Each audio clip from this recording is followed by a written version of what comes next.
Bismillahirrahmanirrahim. Assalamualaikum warahmatullahi wabarakatuh.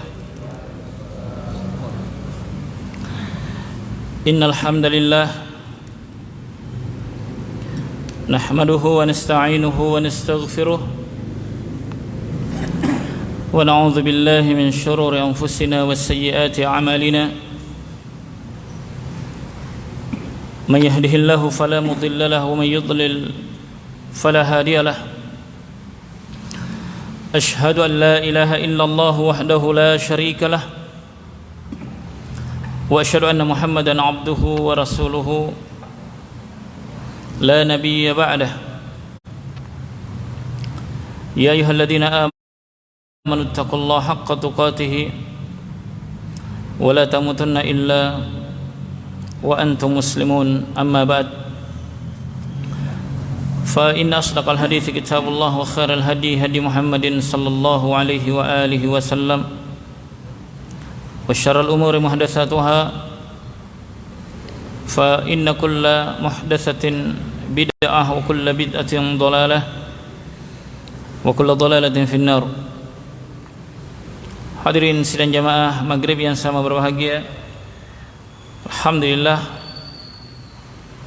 senantiasa kita memuji Allah Subhanahu wa taala, bersyukur atas nikmat-nikmatnya. Pada malam ini kembali kita hadir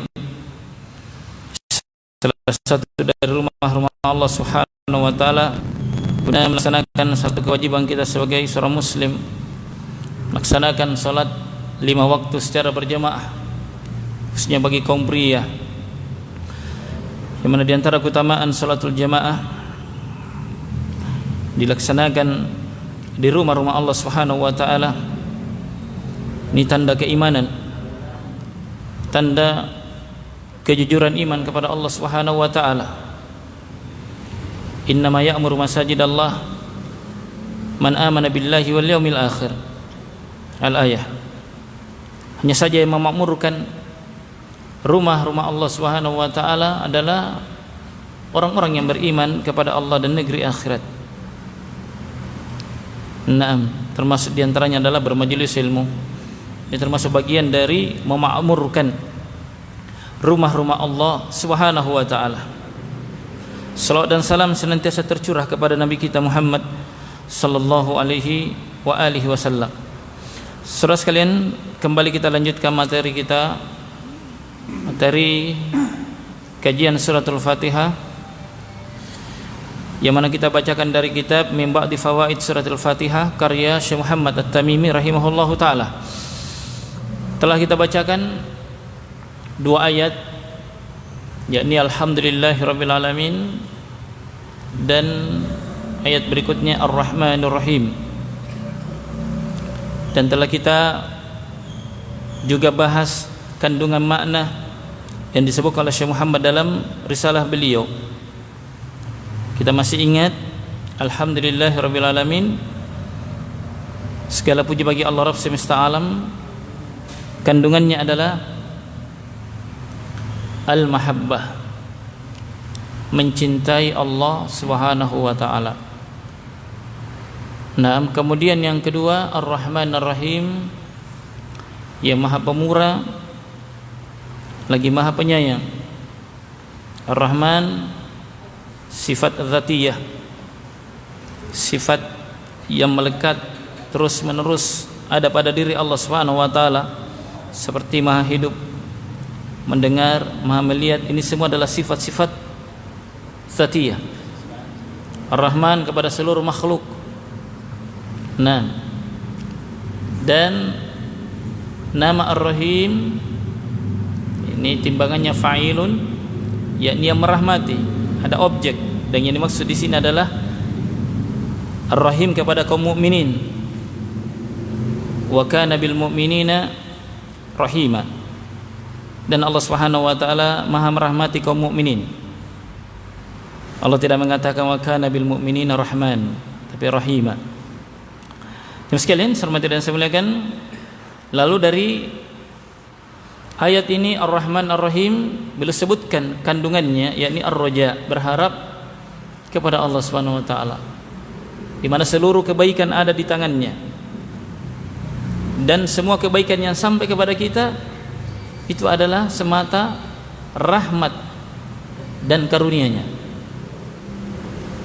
Tidak ada satupun kebaikan yang kita rasakan, baik yang bersifat duniawiyah, kesehatan, harta, keluarga, ya kan, kenyamanan, ketenangan, kegembiraan, dan segala hal-hal yang ya masuk dalam kategori karunia, rahmat, itu semua datang dari Allah Subhanahu wa taala, ataupun yang bersifat diniyah.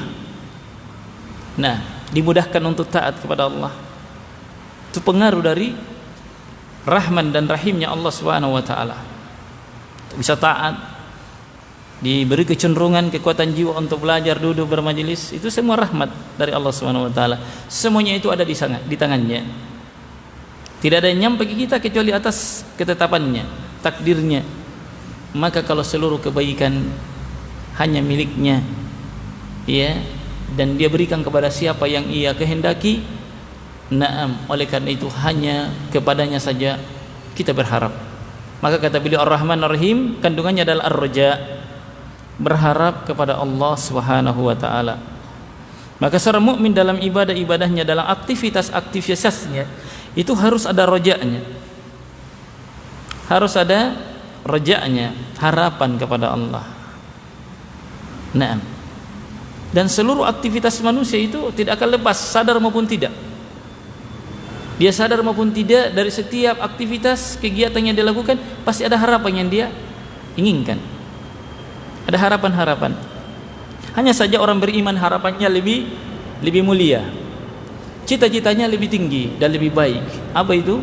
Dia mengharapkan syurga Allah Subhanahu wa taala.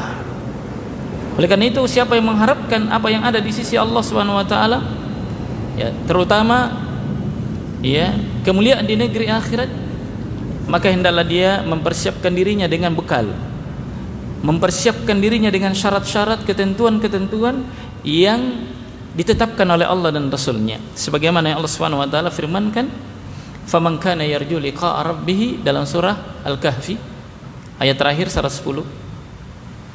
Faman kana yarju liqa'a rabbih, maka barang siapa yang mengharapkan perjumpaan dengan Rabbnya, ingin masuk surga, ingin dimasukkan ke dalam surga, berjumpa dengan Allah, memandang wajahnya, dan itu harapan mukmin yang tertinggi. Siapa yang mengharapkan itu, maka syaratnya falyamal, maka hendaklah dia mengerjakan amalan salihah, amalan yang saleh. Itu syaratnya, agar harapannya benar, agar harapannya tidak salah jalan. Dia harus beramal saleh. Wala yusyrik bi ibadati rabbih ahada, dan jangan dia berbuat syirik di dalam beribadah kepada Allah. Jangan dia menyekutukan Allah Subhanahu wa taala dengan sesuatu pun, apapun bentuknya. Itu persyaratan mutlak orang yang ingin berharap berjumpa Allah, ingin masuk surga. Ya, dia harus membersihkan amalannya dari kesyirikan. Ya, dari menyekutukan Allah Subhanahu wa taala. Dan telah kita sampaikan pula penjelasan Ibnul Qayyim Al-Jauziyah dalam kitabnya Madarijus Salikin di bab Ar-Raja. Beliau di sana ya menyebutkan ada 3 jenis harapan. Ada 3 macam harapan, 2 yang terpuji dan 1 tercelah. Yang mana harapan yang terpuji? Seorang muslim yang melakukan amal-amal soleh. Semisal ini kita bermajelis ilmu, yang kita inginkan dari bermajelis ilmu ini dimudahkan jalan ke surga. Semakin hebat harapannya, maka semakin hebat pula usahanya. Terus sekalian, itu harapannya. Kita duduk bermajelis ilmu bukan persoalan hobi, bukan persoalan kesukaan, bukan persoalan kebiasaan, bukan sekedar iseng-iseng mengisi waktu, enggak. Bukan seperti itu. Tapi dia niatkan dirinya dalam majelis ini ibadah kepada Allah Subhanahu wa taala, mengharapkan kedekatan kepada Allah, dimudahkan jalannya masuk surga. Sebagaimana sabda Nabi sallallahu alaihi wasallam, Man salaka tariqan yatlubu fihi ilman sahhalallahu lahu bihi tariqan ilal jannah.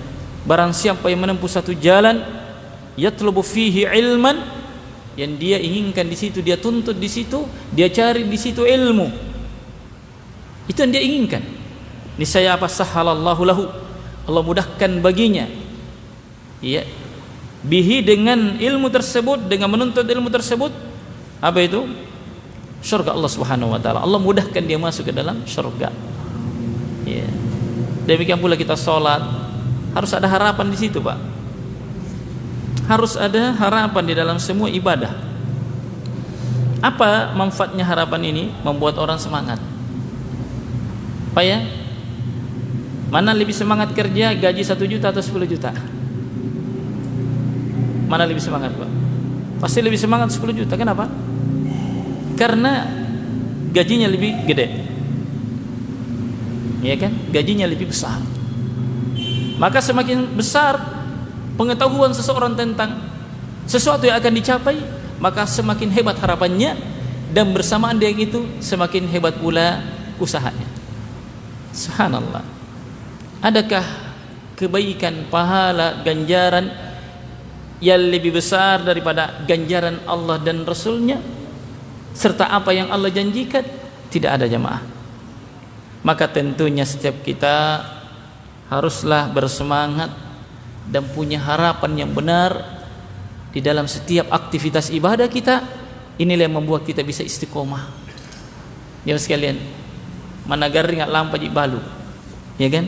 Biar sakit-sakit sedikit tetap dia keluar mencari rezeki karena ada yang dia harapkan.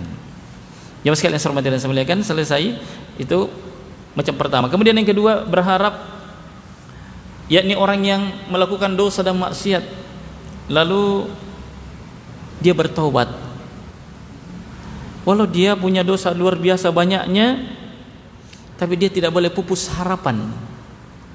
Orang ini, orang yang terjatuh ke dalam dosa dan maksiat, Allah tuntun dia agar jangan berputus asa, agar dia tetap membuka ruang di dalam hatinya menggapai ampunan Allah, ya kan?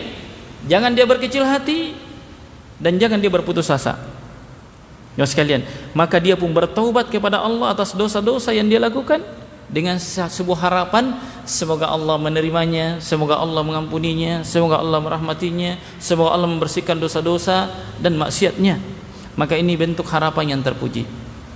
Sebagaimana kisah yang masyhur, ya Pak ya, si pembunuh 99 jiwa, bahkan dia genapkan 100, karena dibuat harapannya lemah, dibuat harapannya putus ketika dia bertanya kepada orang yang ke-100, seorang rahib, seorang ahli ibadah, seorang yang sibuk dirinya dengan ibadah. Dia hanya sibuk dengan mendekatkan diri kepada Allah dengan ibadah-ibadahnya, tapi dia tidak cukup ilmu. Ya, dialah orang yang ke-100 ini yang ditanya, mungkinkah dosa saya diampuni oleh Allah? Lalu si rahib ini, si ahli ibadah, balik bertanya ke dia, dosa apa gerangan yang telah engkau kerjakan? Dosa apa yang kamu lakukan, wahai lelaki, wahai hamba? Maka dia mengatakan, saya telah membunuh 100 orang. Kira-kira bagaimana besarnya dosanya itu, membunuh 100 orang. Satu orang saja luar biasa besar dosanya membunuh, Pak.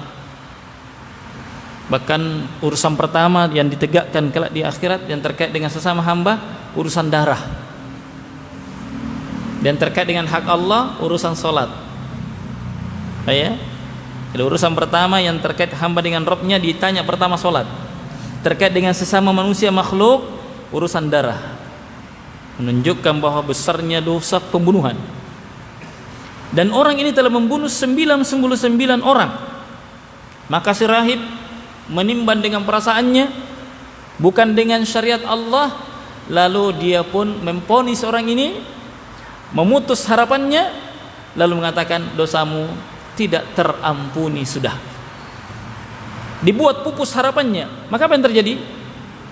Dibunuh pula orang ini. Digenapkan 100. Cukuplah 100 jiwa yang dia bunuh. Namun selalu ada di dalam jiwanya, fitrahnya tetap, ya, bahwa saya ingin kembali. Fitrahnya mengajak dia untuk kembali kepada Allah.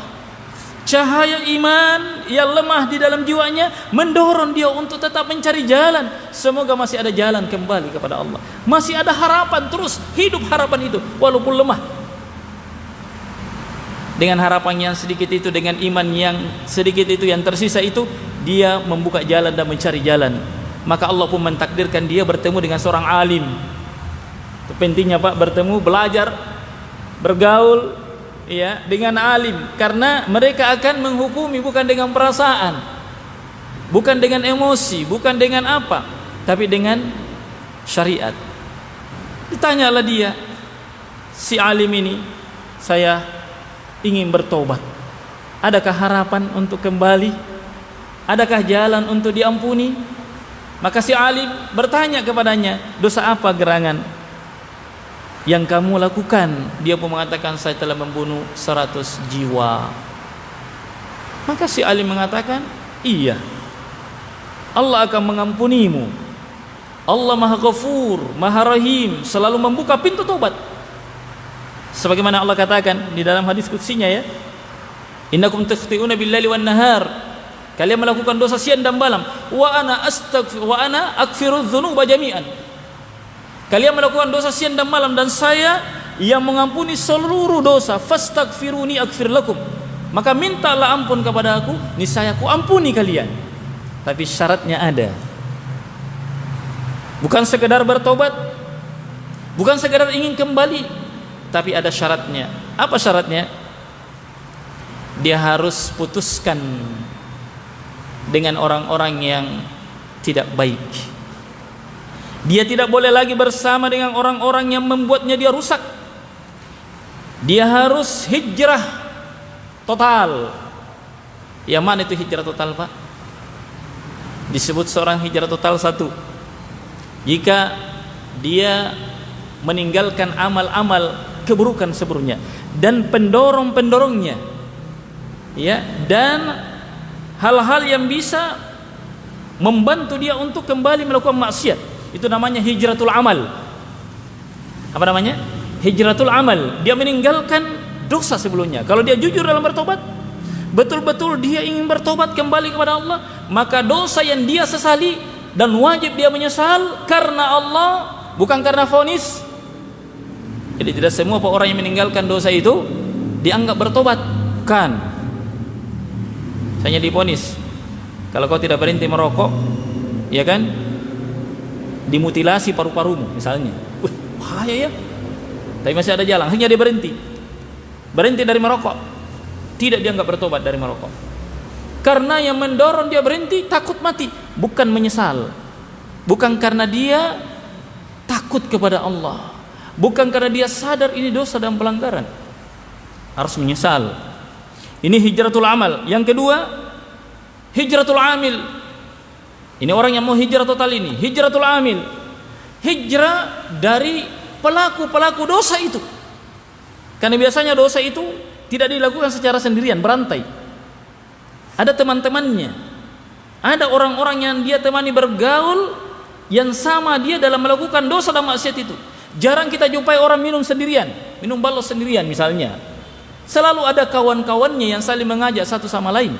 Maka siapa yang ingin hijrah dari satu amal, hendaklah dia meninggalkan orang-orang yang melakukan perbuatan dosa itu. Namanya apa tadi? Hijratul amil. Hijratul amil. Dan dia ganti dengan teman-teman yang baik. Dia mengganti teman-temannya yang soleh. Maksudnya dia mengganti dengan teman yang soleh, yang sebelumnya dia bergaul dengan teman-teman yang toleh, yang jahat, yang jelek. Kemudian yang ketiga, hijrah yang ketiga jemaah sekalian, hijratul makan. Hijratul apa? Al-makan, tempat. Harus tinggalkan tempat itu.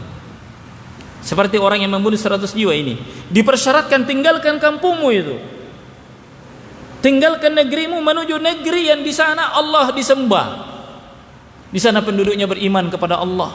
Di sana kau bisa bergaul dengan orang-orang yang baik, berteman dengan orang-orang yang saleh. Itu persyaratannya agar dosanya diampuni.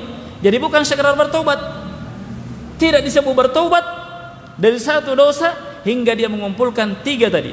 Dia meninggalkan 3 hal tadi. Meninggalkan dosa tersebut, meninggalkan pelaku dosa itu, dan yang ketiga meninggalkan bi'ah, lingkungan komunitas yang di situ kalau dia tetap berada bercokol di situ, dia sulit untuk meninggalkan maksiatnya. Ya sekalian saya hormati dan saya muliakan. Nah, barakallahu fikum. Maka dia pun meninggalkan dosa itu, meninggalkan kampung itu, meninggalkan orang-orang yang selama ini bersamanya bermaksiat. Disebutkan dalam riwayat, di tengah jalan dia meninggal. Di tengah jalan dia wafat. Maka berebut 2 malaikat, antara malaikat rahmat dan malaikat azab. Malaikat rahmat mengatakan, ini bagian saya. Ini malaikat rahmat, ini bagian saya. Dia sudah bertobat. Dia sudah melaksanakan apa yang diarahkan kepadanya agar meninggalkan kamu. Dia sudah berjalan meninggalkan, hanya saja belum sampai di tujuan. Adapun malaikat azab punya alasan juga. Ini bagian saya, belum sampai ke tempat yang dituju. Dipersyaratkan harus meninggalkan kampungnya menuju tempat yang di sana Allah disembah. Dia belum sampai, masih di tengah jalan, belum sampai tujuan, belum dianggap finish. Bagaimana dia bisa dapat piala sementara dia belum melewati garis finish? Kira-kira seperti itu alasan malaikat apa tadi? Malaikat azab. Namanya hadiah nanti diraih setelah melewati garis finish. Masa di tengah jalan tas salepo? Kira-kira kalau orang lomba lari, Pak, lomba lari ya, di tengah jalan belum sampai pingsan, meninggal, dapat juara tidak? Ini menurut dunia ya, ukuran-ukuran dunia, ukuran manusia, belum bisa dianggap. Tapi tidak untuk Allah Subhanahu wa taala, jemaah. Maha pemurahnya Allah Subhanahu wa taala. Allah mengutus malaikat yang ketiga, adili 2 malaikat yang berselisih ini. Ini menjadi pelajaran bagi kita, jemaah. Malaikat saja bisa berbeda pendapat. Jadi jangan paksakan pendapatnya kita. Malaikat saja bisa beda pendapat di malaikat, Pak. Ini pelajaran, satu pelajaran bisa kita petik dalam hadis ini. Malaikat bisa beda pendapat. Para nabi bisa beda pendapat. Nabi Sulaiman dengan nabi ayahnya Nabi Daud alaihissalam beda pendapat. Sahabat-sahabat beda pendapat. Jadi jangan ngotot harus pendapat yang diterima. Cuma orang soleh ketika mereka berbeda pendapat dengan satu urusan, lalu datang petunjuk solusi dari perbedaan itu, mereka rujuk kepada pendapat itu, tidak lagi ngotot dengan pendapatnya. Inilah makna firman Allah Subhanahu wa taala, fa in tanaza'tum fi syai'in, jika kalian berbeda pendapat dengan satu perkara, farudduhu ila Allah wa Rasul, kembalikan kepada Allah dan Rasulnya. Sama ini, ketika 2 malaikat berselisih, masih berselisih karena belum ada burhan, belum ada petunjuk yang pasti dari Allah, ini yang benar, ini yang salah. Lalu kemudian datanglah satu malaikat yang berwujud manusia, lalu mendamaikan mereka dengan cara apa? Malaikat ini mengatakan, ukur perjalanan orang ini, lihat perjalanannya. Kalau perjalanannya dia lebih dekat ke kampung yang dia tuju, berarti bagiannya malaikat siapa kira-kira bagian? Punya bagian lebih dekat ke kampung yang dituju, bagiannya malaikat rahmat. Kalau ternyata jarak perjalanannya masih lebih dekat ke kampung yang dia tinggalkan, masih lebih jauh kampung yang dituju, berarti bagiannya malaikat azab. Diukurlah, jangan sekalian. Tentu kalau malaikat tidak perlu lama mengukur, ya kan? Beda kalau kita. Nah, ya. Malaikat nggak perlu lama mengukurnya. Ternyata lebih dekat ke kampung yang dia tuju. Disebutkan dalam riwayat, Pak, dalam kondisi sakaratul maut ini, orang ini dalam kondisi sakarat dia masih apa, Pak? Masih bergerak. Dia masih menggunakan sisa tenaganya untuk maju, merangkak sesuai dengan apa yang dia, dengan kemampuan yang ada, sisa tenaga yang ada, dia merangkak maju. Tidak berhenti, Pak. Bukan berarti dia sudah lemah, tidak berdaya, lalu dia pasrah, enggak. Tenaga, sisa tenaga yang ada dia gunakan untuk maju walaupun jalan pelan dan pelan sekali. Subhanallah, Allah melihat usaha hamba ini, jamaah, ternyata lebih dekat sejengkal. Bukan dekat 1 kilo, bukan dekat 2 kilo, bukan 1 meter, bahkan tidak 1 meter, tidak juga 1/4-nya, hanya 1 jengkal saja lebih dekat ke kampung yang dia tuju. Subhanallah, Allah menghargai usahanya. Allah menghargai niatnya. Subhanallah, Allah menghargai usaha dia. Lalu Allah pun mengampuninya. Subhanallah. Jamaah sekalian, disebutkan dalam riwayat ini pula bahwa sebenarnya jamaah masih lebih dekat ke kampung yang dia tinggalkan, tapi Allah lipat bumi, Pak. Allah lipat tanah ini, Allah jadikan dekat ke jarak yang dia tempuh, sehingga jadilah perjalanannya lebih dekat ke kampung yang dia tuju. Artinya apa? Begitu besarnya rahmat Allah Subhanahu wa taala bagi hamba yang ingin kembali jujur dalam bertobat dan berusaha untuk menggapai ampunan Allah Subhanahu wa taala. Jadi tetap ada usaha. Lalu usaha ini berbuah ampunan. Inilah harapannya orang yang berdosa yang dipuji dan diterima oleh Allah Subhanahu wa taala. Lalu kemudian yang ketiga adalah, dan ini harapannya orang yang tertipu, harapannya orang-orang pemalas. Jemaah sekalian, siapa? Orang yang mengharapkan surga namun dia tetap melakukan amalan-amalan ahli neraka dan tidak ada keinginan untuk bertobat.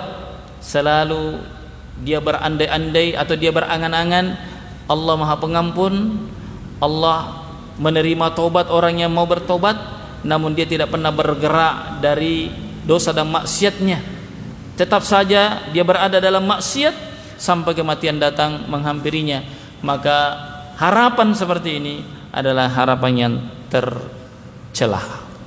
Jemaah sekalian, saya hormati dan saya muliakan, itu ayat yang kedua. Lalu kita masuk di ayat yang ketiga. Qala al-musannif rahimahullahu taala wal ayatus tsalitsatu. Adapun ayat yang ketiga, yakni maliki yaumiddin. Malik yakni yang menguasai. Boleh dibaca Malik, raja, yang merajai. Ini ada ya. Jadi kalau misalnya ada imam baca Maliki Yaumiddin, itu tidak salah, tidak usah ditegur, enggak usah baca subhanallah. Kenapa tadi baca pendek Ustaz, Pak Imam? Ada boleh Malik, Malik, Malik dengan Malik boleh ya. Artinya Malik pendek, raja ya. Malik yang menguasai ya, ada sah persamaan. Maliki yang menguasai. Yaumi hari, ini penguasa hari kiamat. Ad-din ada yang diterjemahkan pembalasan. Iya. Karena di sana manusia dibalas sesuai dengan amalannya. Yang menguasai hari pembalasan. Menguasai hari pembalasan. Betul-betul tidak ada penguasa pada hari itu kecuali dia. Subhanallah. Tidak ada kerajaan pada hari itu kecuali kerajaannya. Naam. Sebagaimana firman Allah Subhanahu wa taala dalam surah Ghafir ayat 16, "Limanil mulkul yaum." Subhanallah. Siapakah raja pada hari ini? Siapakah raja pada hari ini? Tidak ada lagi. Jemaah sekalian ya. Di akhirat Allah mengatakan, "Limanil mulkul yaum." Siapa punya kerajaan hari ini? Siapa punya kerajaan hari ini? Maka seluruh kerajaan adalah kerajaannya. Jemaah sekalian, dibalas setiap hamba, dibalas setiap perbuatan. Inilah hari yang siapa yang dizalimi dalam kehidupan dunia, ya, pada hari itu akan dibalas kezalimannya. Yang dizalimi akan diserahkan apa yang menjadi haknya. Jemaah sekalian, itulah hari Allah Subhanahu wa taala menegakkan keadilannya dan tidak ada seorang pun yang dizalimi. Pada hari itulah Allah akan menuntut hak. Setiap pemilik hak akan diberikan haknya masing-masing. Pada hari itulah Allah Subhanahu wa taala akan menuntut kepada hamba haknya Allah. Apa haknya hamba jemaah sekalian? Haknya Allah yang paling besar dan paling agung adalah menyembahnya dan tidak menyekutukannya. Itulah hari di mana orang-orang yang melakukan amalan-amalan yang dia inginkan dari amalannya bukan akhirat. Allah mengatakan pada hari itu, "Pergilah engkau kepada orang-orang yang kamu melakukan amalan karenanya." Allah usir. Allah usir orang-orang yang melakukan amal bukan karenanya. Dan disuruh pergi ke sana. Kepada siapa kau beramal, ke sana sudah. Subhanallah. Ya sekalian, itulah hari yang mana kezaliman hamba terhadap hamba yang lainnya dibalas dan dikembalikan hak masing-masing. Maka jemaah sekalian, hendaklah kita takut kepada Allah Subhanahu wa taala. Itulah hari di mana tidak bermanfaat harta dan anak-anak, kerajaan, kekuasaan, titel, pangkat, tidak lagi bermanfaat kecuali siapa yang kembali kepada Allah dengan imannya dan kebaikannya. Allah berfirman, "Yauma la yanfa'u malun wala banun illa man atallaha biqalbin salim." Pada hari di mana tidak lagi bermanfaat harta dan anak-anak kecuali siapa yang kembali kepada Allah Subhanahu wa taala dengan hati yang selamat. Itulah hari di mana manusia dikumpulkan, jemaah sekalian, dalam kondisi yang sangat menyedihkan. Nabi menggambarkan hari itu, manusia dikumpulkan dalam keadaan tidak berpakaian, tidak pula beralas kaki. Matahari didekatkan di atas kepala manusia. Dan ini berita yang datang dari Nabi sallallahu alaihi wasallam. Manusia berdiri di mahsyar dalam waktu yang sangat lama, 50.000 tahun jemaah. Ini Nabi yang kabarkan. 50.000 tahun manusia berdiri di mahsyar dalam keadaan dibiarkan dan tidak dipeduli. Dibiarkan begitu saja, tanpa jelas statusnya. Betul-betul berada di negeri entah berantah. Maksudnya berada di kondisi yang sangat menyeramkan, menyedihkan, menyusahkan. Subhanallah jemaah sekalian, tidakkah kita takut akan hari itu? Namun subhanallah, disitulah akan nampak orang-orang yang betul-betul mengisi hidupnya, mengisi umur yang Allah berikan, umur yang singkat di dunia ini dengan ibadah, dengan amalan salih. Allah Subhanahu wa taala datangkan pertolongan, Allah datangkan manfaat-manfaat dari amalan-amalannya. Seperti katakan, orang yang membaca setiap malam surah Al-Mulk akan datang pada hari itu memberikan syafaat. Orang yang menghafal suratul Baqarah akan datang pada hari itu seperti naungan awan yang akan menaungi dia di mahsyar. Orang-orang pada hari itu yang suka memakmurkan rumah-rumah Allah, senang di masjid-masjid, hatinya terpaut dengan rumah-rumah Allah, hari itu mereka mendapatkan naungan dari naungan Allah Subhanahu wa taala. Demikian pula sejumlah amalan-amalan saleh yang diamalkan oleh seorang hamba. Subhanallah. Pada hari itu jemaah sekalian, Allah Subhanahu wa taala menggambarkan yauma yafirrul mar'u min akhi. Pada hari di mana seseorang lari dari siapa? Yauma yafirrul mar'u min akhi. Seseorang lari dari saudaranya. Para jemaah sekalian, sekarang saat ini, terutama kita yang sudah ditinggalkan oleh keluarga orang kita cintai, mungkin di antara kita ada yang sudah ditinggalkan oleh istrinya, ada yang ditinggalkan oleh orang tuanya, ada yang sudah mendahului anak-anaknya, sahabat-sahabat yang dia cintai, tentu ada kerinduan, ingin berjumpa dengan mereka, ingin bersua dengan mereka, dikumpulkan oleh Allah. Tapi di hari itu, jemaah sekalian, seseorang takut berjumpa dengan orang-orang dekatnya. Yauma yafirrul mar'u min akhi, seorang lari dari saudaranya, wa ummihi wa abi, bahkan dia lari dari ibunya, lari dari ayahnya, tidak mau dekat dengan orang tuanya, wa sahibatihi wa bani, bahkan dia lari dari istrinya, dia tinggalkan anak-anaknya. Likulli imri'in minhum yawma idzin sya'nu yughni. Pada hari itu setiap orang sibuk dengan urusannya. Kenapa jemaah sekalian? Subhanallah. Itulah hari seperti disebutkan dalam tafsir Ibnu Katsir, ya, bahwa seorang anak akan berkata kepada ayahnya, "Wahai ayah, anak macam bagaimanakah saya ini?" Maka si ayah mengatakan, "Kalau dia anak soleh, engkau adalah anak yang soleh, tapi pada hari ini saya tidak bisa memberikan pertolongan." Yauma la tamliku nafsun li nafsin syai'a wal amru yauma idzil lillah. Pada hari itu jemaah sekalian, kita tidak bisa menolong orang lain pada hari itu, pada saat itu. Setiap orang sibuk dengan dirinya. Nabi Adam sendiri mengatakan, "Nafsi, nafsi, diriku, diriku." Semua nabi dan rasul yang didatangi oleh manusia agar segera mereka para nabi dan rasul meminta kepada Allah syafaat, semua hanya mengingat dirinya, mengingat dosanya. Nafsi, nafsi, diriku, diriku, seraya mereka menyebutkan dosa, satu dosa yang mereka lakukan. Mereka takut kepada Allah. Nabi Adam takut kepada Allah pada hari itu jemaah sekalian. Subhanallah. Nabi-nabi yang lainnya semuanya takut kepada Allah. Dia ingat dosa yang pernah lakukan, padahal hanya satu dosa saja. Kalau kita jemaah sekalian, berapa dosa yang kita lakukan? La ilaha illallah. Itulah hari jamaah sekalian di mana seluruh rahasia-rahasia dinampakkan, pelanggaran-pelanggaran maksiat yang kita lakukan, yang kita sangka tidak ada orang yang tahu, pada hari itu dinampakkan dan dibuka jamaah. Yauma tubulas sarair, pada hari di mana dibuka, dibongkar as-sarair, rahasia-rahasia hamba, semua terpampang dengan sangat terang dan jelas. Itulah hari di mana Allah mengatakan, Iqra kitabak, bacalah bukumu, kafa binafsik, cukup engkau menjadi saksi atas dirimu. Itulah hari di mana tangan-tangan menjadi saksi, kulit-kulit berbicara.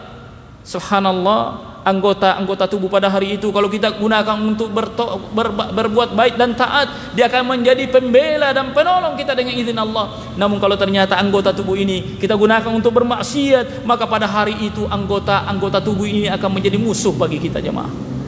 Hadirin yang saya hormati dan saya cintai karena Allah Subhanahu wa taala. Itulah hari yang sebagian orang menjadi bangkrut walaupun dia sangka dirinya beruntung. Jemaah sekalian, itulah hari di mana orang-orang yang menggigit seluruh tangannya, dia masukkan seluruh tangannya ke dalam mulutnya. Jemaah sekalian, kalau orang di dunia menyesal, jemaah sekalian, kalau orang di dunia menyesal biasanya apa? Paling dia gigit jarinya gini, ujung jarinya. Kalau ada orang yang begini sudah modelnya, lalu kayak pandangannya hampa kosong, menunjukkan bahwa dia gagal, betul-betul dia bangkrut, betul-betul dia menyesal dengan kejadian. Ini di akhirat jemaah sekalian, bukan satu jari, bukan ujung jari yang dia gigit, seluruh jari jemarinya dia masukkan ke dalam mulutnya, tanda penyesalan yang sangat luar biasa.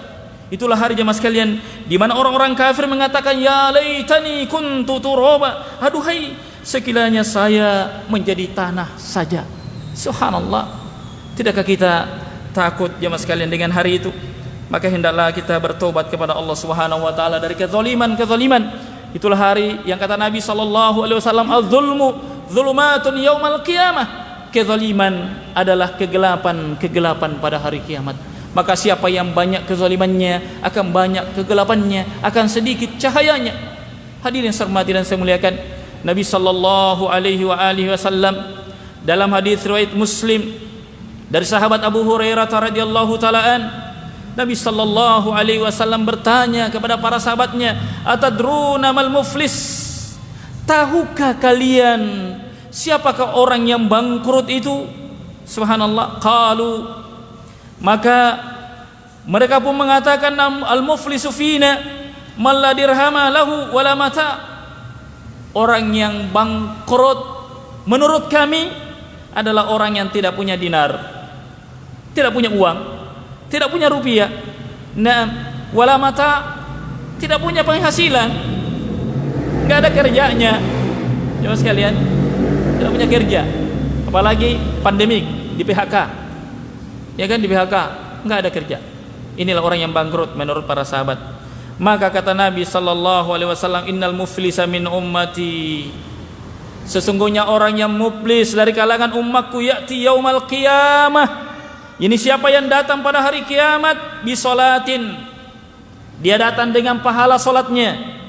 Wasiyamin, dia datang pula dengan pahala puasanya. Wazakatin, demikian pula datang dengan pahala zakatnya. Wayati qad syatama hadza, namun dia datang dalam keadaan apa? Dia telah mencaci maki si ini.